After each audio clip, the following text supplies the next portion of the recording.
सांब सदाशिव श्री स्वामी समर्थ. नागिन आणि महादेवांची ही पवित्र शक्तिशाली कथा ऐकल्याने कितीही कठीण इच्छा 101% पूर्ण झाल्याशिवाय राहत नाही. देवादिदेव महादेव सांगतात, जे भक्त ही पौराणिक कथा अत्यंत लक्षपूर्वक आणि पूर्ण ऐकतात त्यांच्या नशिबातून सर्व दुःख, कितीही मोठे पाप आणि दारिद्र्य नष्ट होऊन जाते. ही पवित्र कथा ऐकल्याने 3 तासात इच्छा पूर्ण होण्याची अनुभूती येते. नमस्कार भक्तांनो, आज मी तुम्हाला एका शिवभक्त नागिनीची गोष्ट सांगणार आहे. श्रावण महिन्यात ही कथा श्रवण करण्याचे खूप महत्त्व आहे. तुम्हीही भगवान शिवाचे महान भक्त असाल आणि भगवान शिवाला तुमच्या आईवडिलांप्रमाणे मानत असाल तर कमेंटमध्ये हर हर महादेव लिहा. आणि ज्यांना त्यांच्या पालकांच्या जीवन वाढवण्याची इच्छा आहे त्यांनी या व्हिडिओला लाईक करायलाच हवं. तुमच्या सर्व पालकांना उत्तम आरोग्य आणि सुख शांती देवो अशी मी महादेवांकडे प्रार्थना करते. चला भक्तांनो, आता मी तुम्हाला ती छान गोष्ट सांगते. भक्तांनो, एकेकाळी कनिष्क नावाचा शिकारी आणि त्याची पत्नी सुलोचना घनदाट जंगलात राहत होते. शिकारी रोज शिकारीला जायचा आणि अनेक निष्पाप प्राण्यांना मारून आपल्या घरी आणायचा. यासोबतच हा शिकारी अनेक ठिकाणी लुटमार करून पैसे गोळा करत असे. अशा प्रकारे त्याने स्वतःजवळ भरपूर सोने जमा केले होते. शिकारीकडे खूप संपत्ती होती, पण त्याला मूलबाळ नव्हते. ज्या जंगलात कनिष्काचे घर होते तेथे एक मोठा सापाचा खड्डा होता. त्यात कर्कोटक नावाचा साप आणि त्याची पत्नी साप विश्वंती राहत होते. सर्प विश्वंतीने तेथे आपले घर बांधले होते. विश्वंती यांच्यासोबत तिची 8 मुले होती. विश्वंती रोज शिकारीसाठी जंगलात जात असे आणि शिकार केल्यानंतर पुन्हा तिच्या वारुळात येऊन आपल्या मुलांना खायला घालत असे. तो सर्प विश्वंती रोज त्या शिकारीच्या घराजवळून जात असे, पण तिला तिथे काहीच मिळत नसे, कारण त्या शिकाऱ्याचा स्वभाव खूप कंजूस होता. विश्वंती विचार करू लागली की या शिकारीकडे खूप काही धन आहे आणि तो एक श्रीमंत माणूस आहे, पण तरीही तो कधीही कोणाला दान देत नाही, कधीही कोणतेही धार्मिक कार्य करत नाही, कधीही प्राण्यांची मदत करत नाही. हा शिकारी इतका कंजूस आहे. एके दिवशी सर्प विश्वंती सकाळी तिच्या छिद्रातून बाहेर पडते आणि कनिष्काच्या घराजवळ बसते. तेव्हा तिला दिसले की शिकारी कनिष्क आणि त्याची पत्नी सुलोचना बोलत होते. सुलोचना आपल्या पतीला म्हणत होत्या, हे परमेश्वरा, आमच्याकडे इतकी संपत्ती आहे की आम्ही कोणत्याही शहरात जाऊन आपले नवीन जीवन सुरू करू शकतो. आपल्याला शिकार करण्याची गरज नाही आणि आमच्याकडे पैशाची कमतरता नाही, परंतु आम्ही त्याचे काय करावे? पैसा आपला वारस नाही, मुलगा नाही, मग असे पैसे गोळा करून काय उपयोग? मुलगा होणे आपल्या नशिबी नाही. तेव्हा तिचा पती म्हणतो, आम्ही जिवंत असेपर्यंत ही संपत्ती खाणार, त्यानंतर हेच आपले नशीब असेल. नवरा बायको दोघेही असे बोलत होते आणि विश्वंती खूप चांगले ऐकत होती. त्याची सगळी कहाणी ऐकून मग ती तिथून निघून तिच्या शिकारीला निघून गेली. त्यांचे बोलणे ऐकून तिला खूप वाईट वाटू लागले, कारण कनिष्कची पत्नी सुलोचना ही अतिशय चांगल्या स्वभावाची होती आणि तिच्या मनात सहानुभूती देखील होती, कारण ती दररोज सापाच्या भोकाजवळ एका भांड्यात दूध ठेवत असे. त्या सुलोचना नागाच्या प्रेमात पडल्या होत्या. जरी सर्प विश्वंती हा सर्प प्रजातीचा असला तरी तिने कधीही शिकारीला किंवा त्यांच्या पत्नीला दंश केला नाही, किंवा शिकारी किंवा त्याच्या पत्नीने सर्पाला कोणतीही इजा केली नाही. सुलोचना रोज त्या सापाला भोकाजवळ दूध ठेवत असे. मग नागपंचमीच्या दिवशी सुलोचना यांनी त्या नागाजवळ दूध ठेवून त्यांची प्रार्थना केली, हे नागदेवता, मी तुला रोज दूध पाजते. आज मला तुला काही सांगायचे आहे. कृपया माझी ही इच्छा पूर्ण करा. कृपया मला पुत्रप्राप्ती द्या. सर्प विश्वंती आणि तिचा पती नाग यांनी ती सुलोचनाची इच्छा ऐकली. एके दिवशी ती सर्प विश्वंती आपल्या पतीला म्हणू लागली, हे स्वामी, त्या महिलेची मला खूप दया येते. त्या महिलेने माझ्या बाळांना दूध पाजले आहे, पण तिच्या घरात एकही अपत्य नाही. हे परमेश्वरा, या स्त्रीला मुलगा व्हावा म्हणून मी काय करावे? जोपर्यंत स्त्री आई होत नाही तोपर्यंत स्त्री असणं व्यर्थ आहे. स्त्रीचे दुःख फक्त स्त्री समजू शकते. स्त्रीचे जीवन तेव्हाच यशस्वी होते जेव्हा ती आई बनते. स्त्रीला आई झाल्यावर सर्वात जास्त आनंद मिळतो. या दुर्दैवी स्त्रीला पुत्रप्राप्तीसाठी मी काय करावे? कर्कोटक म्हणतात, हे प्रिये, कोणाचेही नशीब बदलणे आपल्या अधिकारात नाही, पण देवांचे देव महादेव भोलेनाथ खूप भोले आहेत आणि नक्कीच ते तुझी इच्छा पूर्ण करतील. आपल्या पतीचे हे म्हणणे ऐकून विश्वंती कैलास पर्वतावर जाण्याचा निर्णय घेते आणि पतीला घरी राहून आपल्या बाळांचे रक्षण करण्यास सांगते. तेव्हा कर्कटक म्हणतो, हे प्रिये, कैलास पर्वताची वाट फार अवघड आहे. तू एकटी जाऊ शकणार नाहीस. तुम्हाला तिथे पोचायला खूप वेळ लागेल आणि वाटेत तुमच्यावर जंगली पक्ष्यांचा हल्लाही होऊ शकतो. तेव्हा विश्वंती तिच्या पतीला म्हणते की तुम्ही माझी चिंता करू नका. मला वाटेत गरुड भाऊ नक्कीच भेटतील.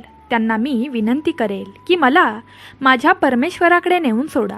आणि अशीच वाट गाठता गाठता वाटेत गरुड भाऊ भेटतात, जे विश्वंतीची मदत करतात. विश्वंती गरुडजींना म्हणते, हे भाऊ, कृपया मला कैलास पर्वतावर घेऊन जा. मला महादेवाकडे जायचे आहे. हे खूप महत्त्वाचे कार्य आहे. मग शेवटी गरुड तिला घेऊन कैलास पर्वताजवळ पोहोचतो आणि विश्वंतीला म्हणतो, बघ बहिणी, तिकडे कैलास पर्वत आहे. आता मी इथून पुढे तुझ्याबरोबर येऊ शकत नाही. भगवान शिवाचा भ्रम पसरला आहे आणि श्रावण महिना नुकताच सुरू झाला आहे आणि इथून पुढे तुला एकटीला जावं लागणार आहे. थोड्याच वेळात ती नागदेवता कैलास पर्वतावर पोहोचते. मा पार्वतीचे दिव्य रूप पाहून विश्वंती खूप आनंदी होते आणि तिचं मन खूप समाधानी होतं. माता पार्वती त्या नागाला पाहताच म्हणू लागते, तू कोण आहेस? तू कोठून आली आहेस? तू खूप अस्वस्थ दिसत आहेस. तेव्हा आई विश्वंती पार्वतीला म्हणाली, आई, मी खूप दुःखी आहे आणि लांबून आली आहे. मी स्वतःच्या दुःखाने दुःखी नाही. तेव्हा माता पार्वती म्हणाली, हे कन्या, मला नक्की सांग, तुझ्या दुःखाचे कारण काय आहे? आई, मी जिथे राहते तिथे एक शिकारी कनिष्क आणि त्याची पत्नी सुलोचना राहतात. त्यांना मुलगा नाही आणि ती स्त्री खूप निष्पाप आहे. त्यांना पुत्र द्या. विश्वंती असे म्हणते आणि बेशुद्ध होते. आई पार्वती पुन्हा विश्वंतीला शुद्धीवर आणण्याचा प्रयत्न करते. बऱ्याच वेळाने विश्वंती पुन्हा शुद्धीवर येते. तेव्हा आई पार्वती विश्वंतीला थोडे दूध प्यायला देते आणि म्हणते, हे कन्या, काळजी करू नकोस. काही वेळाने महादेव जागे होतील आणि मग आपण महादेवाशी बोलू. काही वेळाने महादेव त्यांच्या समाधीतून जागे होतात. माता पार्वती विश्वंतीसोबत महादेवाकडे जाते आणि म्हणते, हे परमेश्वरा, ही नागदेवता एका पतिव्रतेचे दुःख घेऊन माझ्यासमोर आली आहे. तिचे दुःख हे आहे की त्या पतिव्रतेला अपत्य नाही. तिच्या पदरात पुत्रप्राप्ती टाका, ही मी तुम्हाला विनंती करते. तेव्हा महादेव माता पार्वतीला म्हणतात, हे प्रिये, तू खरे सांगत आहेस. तिला मुलगा होणे नशिबात नाही. तेव्हा माता पार्वती म्हणते, हे परमेश्वरा, जर त्यांना पुत्रप्राप्ती नशिबात नसेल तर तुम्हाला त्यांना पुत्र द्यावा लागेल. महादेव म्हणतात, पार्वती, तू कशाला हट्ट करतेस? त्यांना पुत्रप्राप्ती नशिबात नाही, मग मी त्यांना पुत्र कसा देऊ? पण माता पार्वती त्यांच्याकडे आग्रह धरून सांगते की ही साप विश्वंती लांबून आली आहे आणि आपण तिला मदत करू या आशेने आली आहे. याच आशेने हा भुकेलेला आणि तहानलेला माणूस इतक्या लांबून रांगत इथे आला आहे आणि आपण त्याला रिकाम्या हाताने सोडत आहोत. तेव्हा महादेव पार्वतीला म्हणतात, ठीक आहे, आपण त्यांना पुत्र देऊ, पण त्यांचा पुत्र लवकरच मरण पावू शकतो. या विश्वंतीला सांग की कनिष्क आणि सुलोचना कोणतेही परोपकार करत नाहीत, बंडखोरीचे काम करतात त्यामुळे त्यांना त्यांचे नास्तिक वर्तन सोडावे लागेल. त्या शिकारीला निष्पाप प्राण्यांचे प्राण घेणे थांबवावे लागेल, तरच त्यांचा पुत्र वाचू शकेल. तेव्हा नागदेवता म्हणते, हे परमेश्वरा, मी सर्वतोपरी प्रयत्न करेन की त्यांनी प्राण्यांची शिकार करू नये, दानधर्म करावे आणि देवाची उपासना करावी. मी त्यांना समजावण्याचा प्रयत्न करेन, पण कृपया त्यांना मुलगा द्या. तेव्हा भगवान शिव तथास्तु म्हणतात आणि भगवान शिवांनी तथास्तु म्हणताच विश्वंती अचानक अदृश्य झाली आणि शिकारीच्या घराजवळ प्रकट झाली. नागाला परतताना जास्त त्रास होऊ नये म्हणून भगवान शिवाने तिला तिच्या घराजवळ नेले. मित्रांनो, 9 महिन्यांनंतर सुलोचना यांना एक सुंदर मुलगा झाला. कनिष्क आणि सुलोचना यांना मुलगा झाल्यामुळे खूप आनंद झाला. पण श्रावणाचा पहिला महिना संपला, श्रावणाचा दुसरा महिनाही संपला, श्रावणाचा तिसरा महिनाही संपला आणि श्रावणाचा 4था महिनाही संपला. पण त्यांनी महादेवांनी सांगितलेले कोणतेही कार्य केले नाही. ना त्यांनी दानधर्म केले, ना त्यांनी देवाची उपासना केली, ना त्यांनी चुकीचे काम करणे थांबवले. आणि त्यांच्या या कृत्यामुळे त्यांचा मुलगा लवकरच मरण पावणार आहे. महादेवांच्या कृपेने पुत्रप्राप्ती झालेली पाहून विश्वंतीही खूप आनंदी असते. पण जेव्हा 5वा श्रावण येतो तेव्हा ती विश्वंती खूप चिंताग्रस्त आणि खूप दुःखी होते. विश्वंती विचार करू लागते की मी महादेवांनी सांगितलेले कार्य कनिष्क आणि सुलोचना यांना सांगितले तर कसे सांगू? त्यांना माझी भाषा कळत नाही, त्यांना माझे हावभावही समजत नाहीत. आता मी काय करू? या विचाराने विश्वंती खूप दुःखी होते. विश्वंती तिच्या मुलांना म्हणते, मुलांनो, तुम्ही तुमची काळजी घ्या, मी काही दिवसांसाठी कुठेतरी जाते आहे. मग विश्वंती पुन्हा तिच्या छिद्रातून बाहेर येते आणि थेट कैलास पर्वतावर जाते. कैलास पर्वतावर पोचल्यावर ती विश्वंती माता पार्वतीच्या पाया पडते. माता पार्वती विश्वंतीला म्हणते, अहो विश्वंती कन्या, आता तुला काय त्रास होतोय? तू मला सांगितल्याप्रमाणे कनिष्क आणि सुलोचना यांना मुलगा झाला आहे, आता तू पुन्हा का आलीस? तेव्हा विश्वंती आई पार्वतीला म्हणते, आई, कनिष्क आणि सुलोचना यांना मुलगा झाला, पण महादेवांनी सांगितलेले कार्य मी त्यांच्यावर धर्मांतर करू शकली नाही. तो नास्तिक आस्तिक होण्याचा प्रयत्नही करत नाही. दोघेही सारखेच आहेत. ना ते कोणत्या देवाची उपासना करतात, ना ते दानधर्म करतात. विश्वंतीला चांगलंच माहिती होतं, जेव्हा तुला तुझ्या वडिलांकडून काही मागायचं असतं तेव्हा तू आईच्या पाया पडलं पाहिजे, कारण आईला पटवलं तर बाबा आपोआपच माता पार्वतीच्या सर्व गोष्टी ऐकतात. आणि त्याचप्रमाणे नागदेवता पार्वती मातेच्या चरणाची डोकं घासू लागली. माता पार्वतीला प्रार्थना करून विनंती करू लागली. तेव्हा माता पार्वती म्हणाली, ठीक आहे, मी भोलेनाथांशी बोलेन. माता पार्वती भोलेनाथांजवळ जातात आणि मग माता पार्वती भोलेनाथाला म्हणाली, मला नागदेवतेकडून समजलं आहे, सुलोचनाचा मुलगा लहान वयातच मरणार आहे. असे होऊ नये.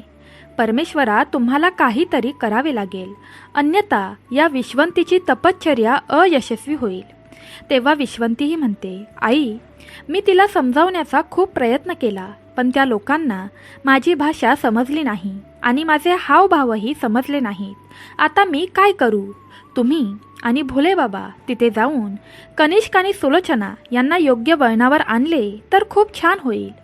हा सर्व प्रकार ऐकून महादेव माता पार्वतीला म्हणतात, हे पार्वती, आता यांना धडा शिकवण्यासाठी आपल्याला पृथ्वीवर जावे लागेल. आणि मग माता पार्वती आणि महादेव साधूंचे रूप धारण करून त्या शिकाऱ्याच्या घराजवळ पोहोचतात. आणि तसेच ती नागदेवता देखील महादेव आणि माता पार्वती यांच्याबरोबर शिकाऱ्याच्या घराजवळ पोहोचते. साधूंचे रूप धारण केलेले महादेव शिकाऱ्याच्या घराजवळ जाऊन म्हणतात की या घरात कोणी आहे का? त्या साधूंना दरवाजाबाहेर पाहून शिकारी त्यांच्यावर रागाचा निशाणा साधतो आणि सुलोचनाही शांतपणे उभी राहते. तेव्हा महादेव ऋषींच्या रूपात म्हणतात, माते, आम्हाला खूप भूक लागली आहे, कृपया आम्हाला जेवू द्या.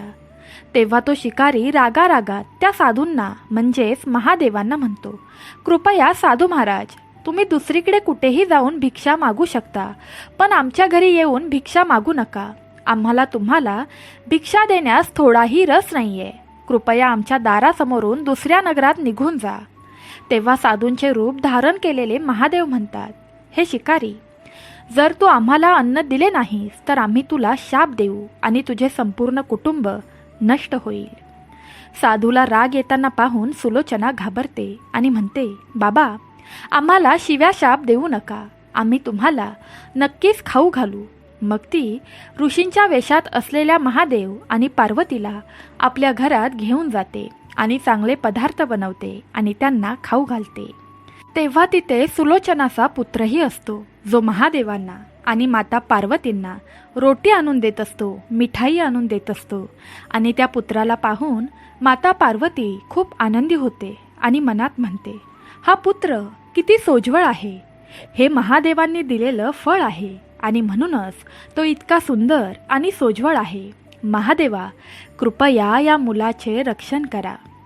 जेव्हा सुलोचना ऋषींच्या वेशात असलेल्या महादेव आणि माता पार्वतीला भोजन देते, तेव्हा महादेव आणि पार्वती त्यांच्या घरातून निघू लागतात. तेव्हा कनिष्क आणि सुलोचना दोघेही आले आणि हात जोडून म्हणाले, बाबा, आमच्या सेवेत काही कमतरता राहिली असेल तर आम्हाला क्षमा करा, पण आम्हाला शाप देऊ नका. तेव्हा महादेव म्हणतात, हे कनिष्क आणि सुलोचना, तुम्ही खूप चुका केल्या आहेत आणि सतत चुका करत राहिल्यास तुमचा मुलगा खूप संकटात सापडेल आणि तुमचा मुलगा लवकरच या जगाचा निरोप घेईल. मग कनिष्क आणि सुलोचना ऋषींच्या वेशात आलेल्या महादेवांच्या पाया पडतात आणि त्यांनी केलेल्या चुकांची माफी मागू लागतात. तेव्हा महादेव म्हणतात की आजच्या नंतर कोणी तुमच्या दारात आले तर रिकाम्या हाताने जाऊ देऊ नका. दानधर्म करा. निष्पाप प्राणी पक्षी मारणे बंद करा. माणसांना मदत करा. प्राण्यांना मदत करा. तुमचा धर्म पूर्ण करा आणि श्रावण महिन्यातील सोमवारच्या पवित्र दिवशी उपवास करा. देवांची पूजा करा. देवांचे गुणगान गा. महादेव इतकं बोलल्यावर दोघे नवरा बायकोही हात जोडून महादेवांच्या पाया पडतात आणि म्हणतात, बाबा, आम्ही रोजच्या रोज तुम्ही सांगितले आहे तेच करू. महादेव इतकं बोलल्यावर नवरा बायको दोघंही हात जोडून महादेवाच्या पाया पडतात आणि म्हणतात, बाबा, आम्ही रोजच्या रोज तुम्ही सांगितले आहे तेच करू, पण आमच्या मुलाचे आयुष्य वाढवा आणि त्याच्यावरील संकट दूर करा. महादेव म्हणतात, तुझ्या घरात खेळणारा मुलगा तुझ्या कर्मामुळे मिळाला नाही. मुलगा होणे तुझ्या नशिबीच नव्हते. ही सर्प विश्वंतीची देणगी आहे, जी कैलासावरील पर्वतावर पोहोचण्यासाठी तुझ्या ठिकाणाहून रेंगाळली आहे. आणि कैलासावर पोहोचल्यानंतर तिने महादेव शिव आणि पार्वतीला विनंती केली आहे आणि तुझ्यासाठी पुत्र मागितला आहे. तेव्हा त्या शिकाऱ्याची पत्नी साधूंना म्हणते की कोण आहे ही, मला तिचे नाव तरी सांगा. मग महादेव त्या विश्वंतीचे नाव सांगतात आणि विश्वंती लगेचच त्यांच्या घरामध्ये येते आणि सुलोचनाच्या समोर उपस्थित राहते. तेव्हा सुलोचना रडत रडत त्या नागदेवतेला म्हणते, हे बहिणी, आज तुझ्यामुळे मला पुत्रप्राप्ती झाली आहे. तुझे हे उपकार मला आयुष्यभर आठवतील. तेव्हा नागदेवता म्हणते, सुलोचना, तुझे अंतःकरण शुद्ध आहे आणि तू माझ्या मुलांना दररोज दूध पाजले आहेस. म्हणूनच तू माझी बहीण आहेस आणि म्हणूनच तू माझी लाडकी भक्त झालीस आणि महादेवांनी तुझी इच्छा पूर्ण केली. आणि सुलोचना व सर्वजण खूप आनंदी झाले. प्रिय दर्शकांनो, हा दिवस श्रावण महिन्यातील सोमवार होता, ज्या दिवशी महादेव आणि पार्वती कनिष्क आणि सुलोचना यांच्या घरी आले होते. कनिष्क आणि सुलोचना यांच्या घरी महादेव आणि पार्वती त्यांचे पूर्ण रूप धारण करतात. ते कनिष्क आणि सुलोचना यांना दिसतात आणि दोघेही आश्चर्यचकित होऊन त्या परमेश्वरांचे आशीर्वाद घेतात. श्रावण सोमवारी विश्वंतीचे व्रत यशस्वी होते. जे श्रावण सोमवारी उपवास करतात त्यांच्यावर महादेवांचा आशीर्वाद असतो, तसा कनिष्क आणि सुलोचना यांच्यावर होतो. तर भक्तांनो, मला आशा आहे की तुम्हाला ही कथा आवडली असेल. ही नागिनीची आणि भोलेनाथांची कथा तुम्हाला आवडली असेल तर व्हिडिओला लाईक करा आणि कमेंटमध्ये मनापासून हर हर महादेव लिहायला विसरू नका. तसंच आपलं चॅनल सबस्क्राईब करा. तुम्हा सर्वांचे आभार. मला आशा आहे की तुम्हाला ही कथा आवडली असेल. हर हर महादेव. श्री स्वामी समर्थ.